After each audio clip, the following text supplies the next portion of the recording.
بسم اللہ الرحمن الرحیم۔ محترم ناظرین، پچھلی ویڈیو میں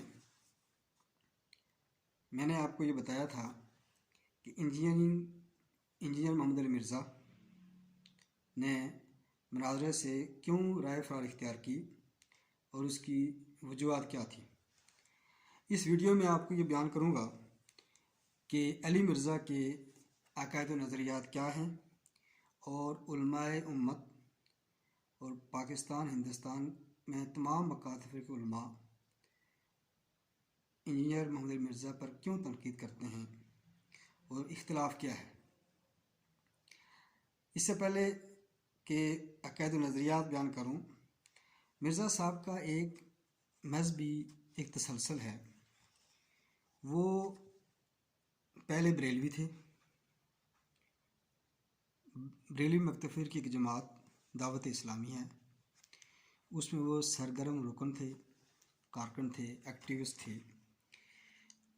خود وہ بتاتے ہیں 8 سال تک وہ بریلوی رہے، یعنی اس جماعت میں رہیں۔ 2008 میں وہ ڈاکٹر اسحاق احمد سے متاثر ہوئے، پھر انہوں نے علماء دیوبند کو پڑھنا شروع کیا اور تبلیغ جماعت میں جانا شروع ہو گئے، لیکن 1.5 سال تک یہ دیوبند مکتب فکر میں رہے، اور اس کے بعد پھر یہ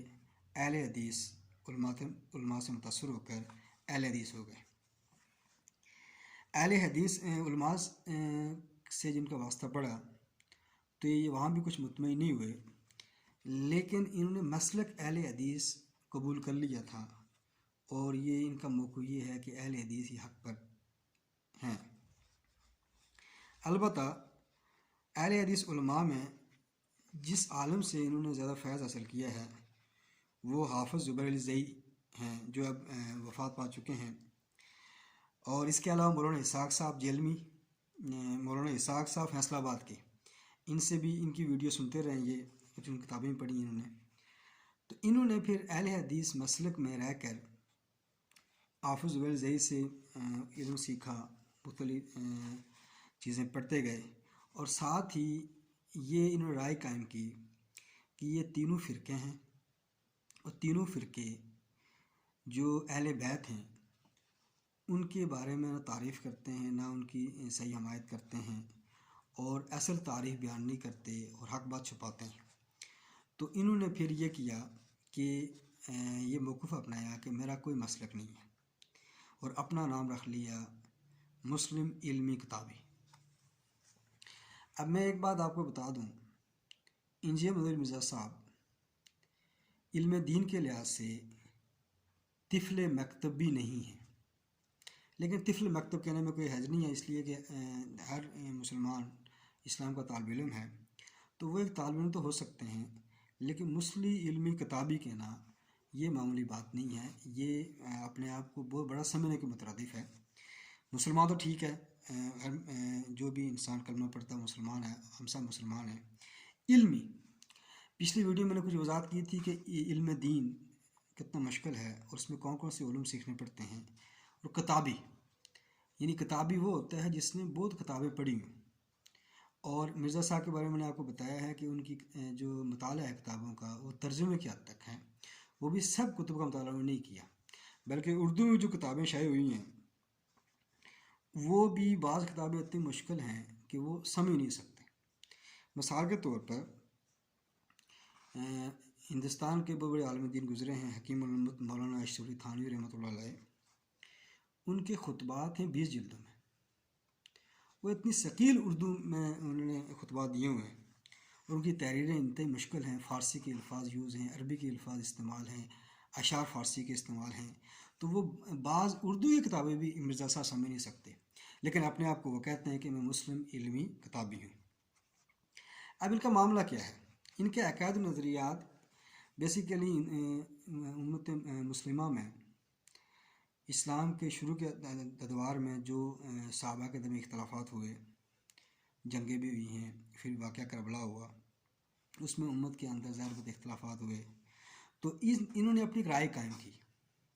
اور انہوں نے جو اہل بیت کی حمایت میں، اہل بیت کی محبت میں صحابہ پر تنقید کرنا شروع کر دی، اور خاص کر امیر معاویہ پر بہت زیادہ تنقید شروع کر دی انہوں نے۔ پھر اس کے بعد یہ کیا انہوں نے کہ جو جتنی ہمارے اسلاف ہیں، مثلا 4 امام ہیں، امام ابو حنیفہ، امام شافعی، امام حنبل،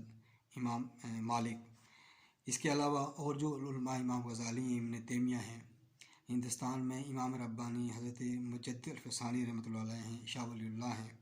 اس کے علاوہ جو ہمارے ہندوستان کے 20 صدی کے اکابر علماء ہیں، ان سب کے بارے میں ان کی یہ رائے قائم کی کہ انہوں نے جو ہے نا کتاب و سنت کا علم صحیح پیش نہیں کیا اور تقلید کا انکار کر دیا۔ مرزا صاحب نے تقلید کا انکار کیا اور کہا کہ براہ راست کتاب و سنت سے پڑھ کر آپ دین پر عمل کر سکتے ہیں۔ اس کے علاوہ اولیاء اللہ کے بارے میں جو یہ توہین کرتے ہیں، خاص کر جو حضرت بایزید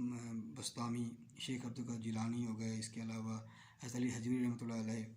محی چشمی اجمیری رحمۃ اللہ علیہ، اور بہت سے اولیاء اللہ کے جو واقعات علماء نے اپنی کتابوں میں لکھے ہوئے ہیں۔ خاص کر جو کتاب ہے شیخ زکریا رحمۃ اللہ علیہ کی کتاب فضائل اعمال، جو تبلیغ جماعت کی ایک مشہور کتاب ہے، اس میں بہت سے واقعات اولیاء اللہ کے لکھے ہوئے ہیں، ان کی کرامات لکھی ہوئی ہیں۔ تو وہ پھر یہ کہتے ہیں قرآن و حدیث میں تو یہ لکھا ہوا نہیں ہے، اور یہ جو ہے نا یہ جھوٹ لکھا ہوا ہے، انہیں کس سے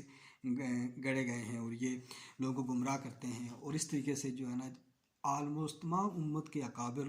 جو ہماری امت کے جو امت ہے اس کے اکابر ہیں، اسلاف ہیں، ان کے بارے میں انہوں نے عوام کے اندر شکوک و شبہات پیدا کرنا شروع کر دی۔ اس کے جواب میں پھر تمام مکاتفی کے علماء نے ان کو ظاہر بات ہے پہلے جو ہے نا تقریروں کے ذریعے، ویڈیو کے ذریعے سمجھانے کی کوشش کی، لیکن یہ جو نہیں سمجھ رہے تھے۔ اس کے بعد پھر یہ ہوا کہ ان کا جو اپنا مسلک اہل حدیث، ان کے علماء نے ان پر فتویٰ جاری کیا۔ پھر دارالعلوم دیوبند سے فتویٰ آیا ان کے بارے میں، اور پھر بریلوی علماء نے فتویٰ جاری کیا کہ یہ اس کے عقائد صحیح نہیں ہے۔ اور دوسری بات یہ ہے کہ اہل بیت کے نام پر جو ہے نا صحابہ کی تنقید کے حوالے سے انہوں نے ایک کام یہ کیا کہ مولانا مودودی رحمۃ اللہ کی جو کتاب تھی خلافت و ملوکیت کا دفاع کرنا شروع کر دیا، اور یہ وہ کتاب ہے جن کے بارے میں تمام مکاتب علماء نے اس کو گمراہ کن قرار دیا۔ یہاں تک کہ ڈاکٹر اسرار رحمۃ اللہ علیہ جو جماعت ارسلہ میں نکلے تھے اور باقاعدہ وہ مولانا مودودی کی فکر سے متاثر ہیں مکمل طور پر،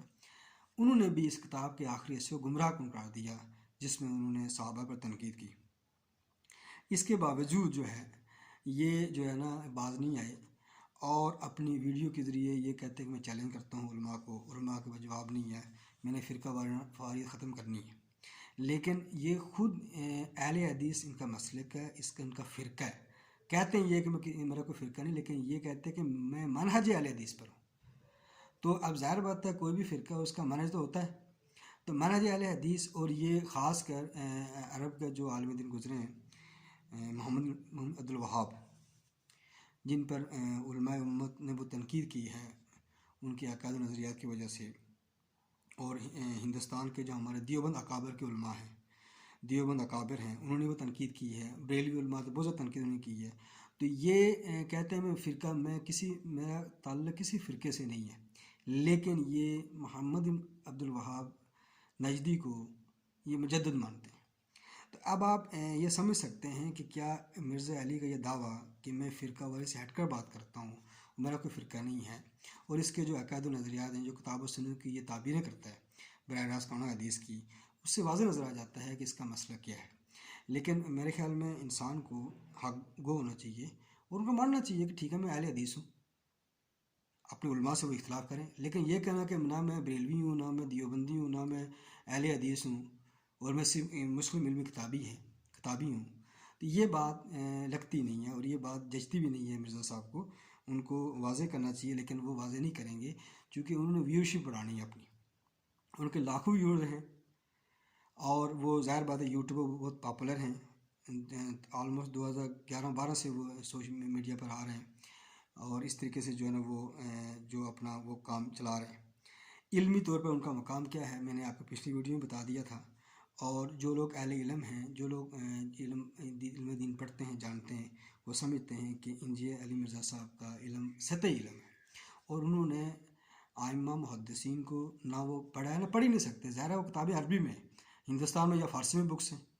تو وہ کہاں پڑھی ہے انہوں نے، اور اس وجہ سے وہ تھوڑا وہ کہیں انہیں کتابیں ترجمہ مل گیا، اس پر وہ رائے قائم کرنا شروع کر لیتے ہیں، اور یہ بیسیکلی علمی زیادتی بھی ہوتی ہے۔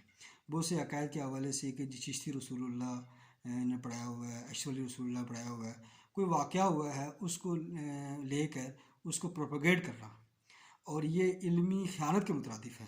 لیکن ظاہر بات ہے جو نوجوان ہیں وہ ان کو فالو کرتے ہیں۔ اس کی وجہ یہ ہے کہ نوجوانوں کے پاس تو علم دین نہیں ہے، وہ کالج یونیورسٹی کے پڑھے ہوئے اسٹوڈنٹ ہوتے ہیں، اس کے بعد جب وہ پریکٹیکل لائف میں آتے ہیں، ٹائم ہوتا نہیں ہے، تو ویڈیو سن کر سمجھتے ہیں کہ مرزا صاحب صحیح باتیں کر رہے ہیں۔ تو اس طریقے سے جو ہے نا قرآن کے بارے میں، حدیث کے بارے میں، فقہ کے بارے میں، تصوف کے بارے میں ان کے عقائد و نظریات جمیع امت کے عقائد سے مختلف ہیں، اور یہ ان کا فرقہ اہل حدیث ہے۔ لیکن یہ ٹی وی پر آ کر، یعنی میڈیا میں آ کر، یوٹیوب پر باقاعدہ یہ کہتے ہیں کہ میں مسلم ابن کتابی ہوں، جو کہ حقیقت اس کے برعکس ہے۔ بہت شکریہ۔